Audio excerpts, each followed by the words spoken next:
When Jung spoke about the path of life, he used a very particular word: individuation.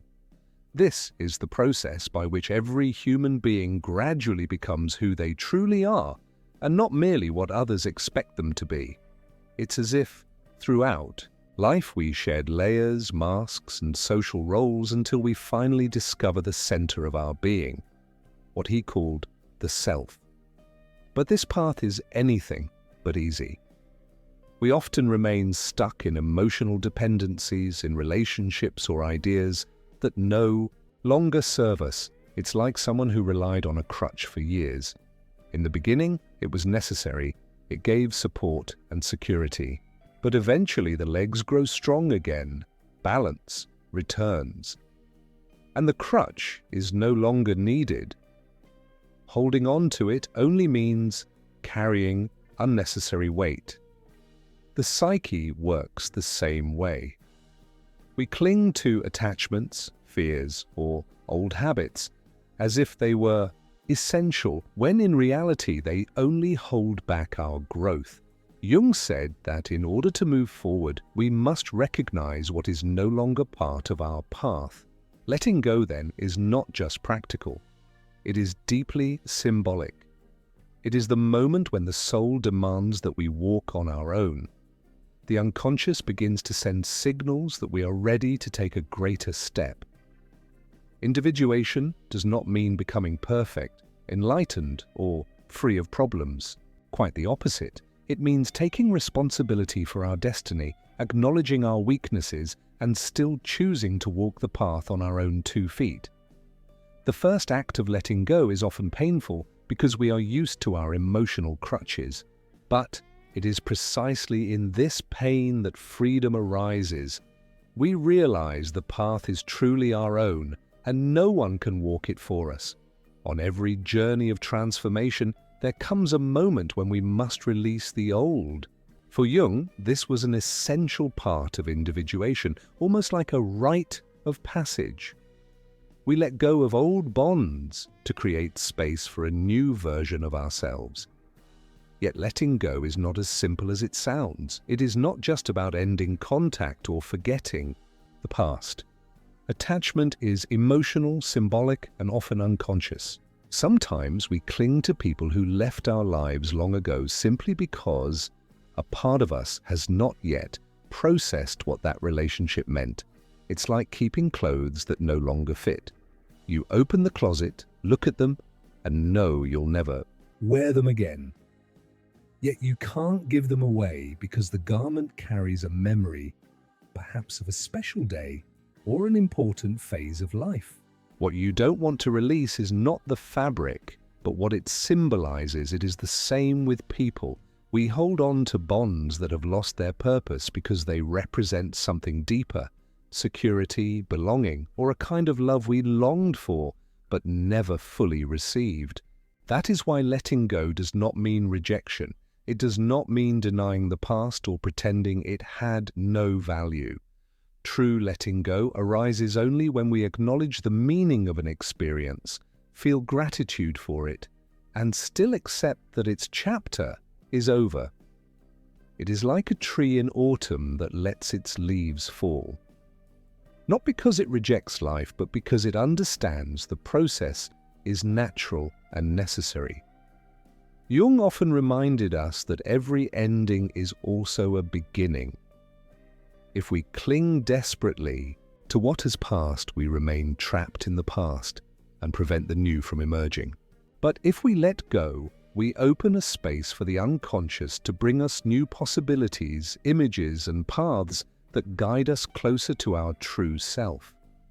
This happens in many areas of life, in relationships that no longer bring peace but continue out of fear of loneliness, in jobs that no longer hold meaning, but we keep out of fear of the unknown, or in beliefs we've repeated all our lives that no longer reflect our truth. Letting go hurts because it feels like loss. Yet in reality, it is transformation. Each time we release what no longer serves us, we pass through a rite of passage and come closer to our authentic self. The challenge lies in trusting that by letting go, we do not become empty. we become open, ready to receive the new. And now I am curious. What was the hardest thing you ever had to let go of in your life? Feel free to share it in the comments. I look forward to reading your experiences. If this content resonates with you, please subscribe to the channel and leave a like. That way, I can continue sharing deep reflections with you. A large part of human suffering comes from our struggle with the shadow. Jung said the shadow is the hidden part of our psyche. Everything we don't want to see or admit about ourselves. Impulses, weaknesses, desires, and fears we'd rather repress. But the more we ignore them, the more they distort our lives. For example, we may strive to be endlessly kind and patient, even toward people who don't value it. Behind this is not only generosity, but often an unconscious fear of rejection and a desperate need for acceptance. As long as we don't recognize this part, we remain stuck in painful relationships, believing endless giving is the right thing to do. Yet it only prolongs the pain. If we don't confront the shadow, it controls us. Boundless kindness can mask a fear of saying no, of seeming selfish, or of not feeling worthy unless we give. The more we repress this, the more we find ourselves in situations that drain us and distance us from who we truly are. Jung emphasized that confronting the shadow does not mean becoming bad or negative. It means accepting what we usually repress. The problem is not the shadow itself, but that we keep it hidden and let it act unconsciously. Suffering in this sense is a signal. It shows us something within needs acknowledgement. Every time we realize we give too much and receive nothing in return, every time we sacrifice ourselves for someone who doesn't reciprocate, our psyche is trying to tell us something is not right here. This discomfort we often feel is an invitation to look more deeply within ourselves. Sometimes it is driven by the fear of being alone. Other times it comes from the belief that being good means never setting boundaries. Shadow work asks us to recognize these hidden motives and face them with awareness. Doing so does not make us weaker, it makes us whole.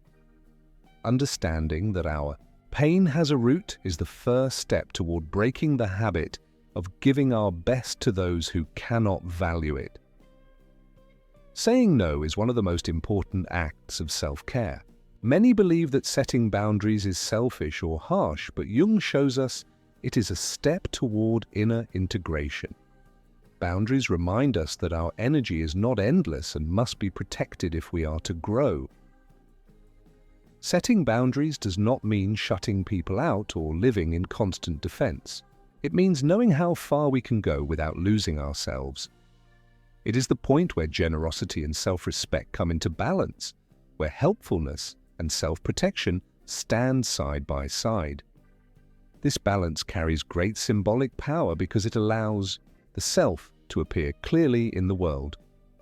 Many of us were raised with the idea that being good means never saying no, that love always means sacrifice, that in family or friendship we must endure everything silently. But this pattern creates a wound. Little by little, we erase ourselves until we no longer know who we are. Boundaries become necessary at that point. They act like invisible lines that protect our inner space. With every no, we affirm, I matter too. This is not just an outward action, but an inward step. It shows that we no longer live only by the expectations of others. Of course, it is not easy. Saying no brings guilt, fear of disappointing others, or fear of rejection. But it is precisely because it is difficult that it carries power. It marks the moment when we stop living for approval and begin acting from our inner truth. For Jung, this is a decisive step in individuation. The psyche needs balance between giving and receiving, between openness and protection. When we find this balance, we no longer waste energy trying to save people who do not want to be saved. Instead, we direct our strength toward what allows us to grow. Boundaries are not walls, they are a sign of self-respect. They show that the self is taking shape. The shadow loses its hold, and we begin to take our place in the world with dignity. Much human suffering comes from projection, placing onto others what we have not yet accepted in ourselves. Jung explained that projection is natural. We unconsciously put our own unrecognized traits, both positive and negative, onto others. The problem arises when we confuse projection with reality. We expect empathy from someone who cannot give it, loyalty from someone who never promised it, understanding from someone who sees the world differently. These expectations are illusions, born not from real agreements, but from the image we have created. It is like looking into a distorted mirror. We believe we are seeing the other, but in truth, we are only seeing our own reflection. Inevitably, disappointment follows because no one can carry another person's projection forever. This appears in love, when we idealize a partner and then suffer when they fail to match the image. In friendships, when we expect complete understanding and feel abandoned when priorities differ. Or at work, when we assume everyone is as dedicated as we are and despair over indifference. The mistake is believing that others exist to fulfill our expectations. This illusion distances us from them and from ourselves. Jung said, "Real change begins only when we acknowledge what truly belongs to us. As long as we project, we avoid facing our own issues." Taking back a projection is not easy. It requires humility to admit that what we see in others is actually a reflection of something unresolved in ourselves. Yet this step is freeing. We stop imposing roles on others that were never theirs and turn inward to work on what is ours.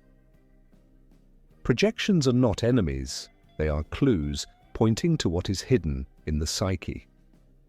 The mistake lies in becoming trapped in them, believing others must fit our image. The path of individuation demands we pierce this illusion, recognize projection, and allow others the right to be themselves. One of the most common illusions is believing we can change people.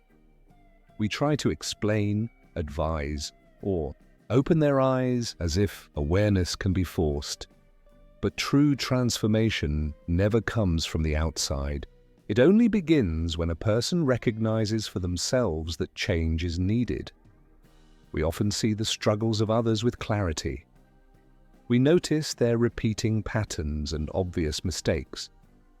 And within us grows the urge to guide, to fix, to rescue.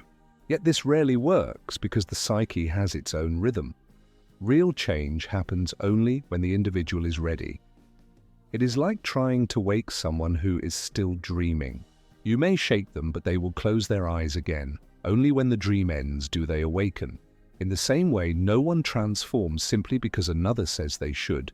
Transformation requires inner struggle, courage to face one's shadow, and willingness to release old patterns that, though painful, feel familiar.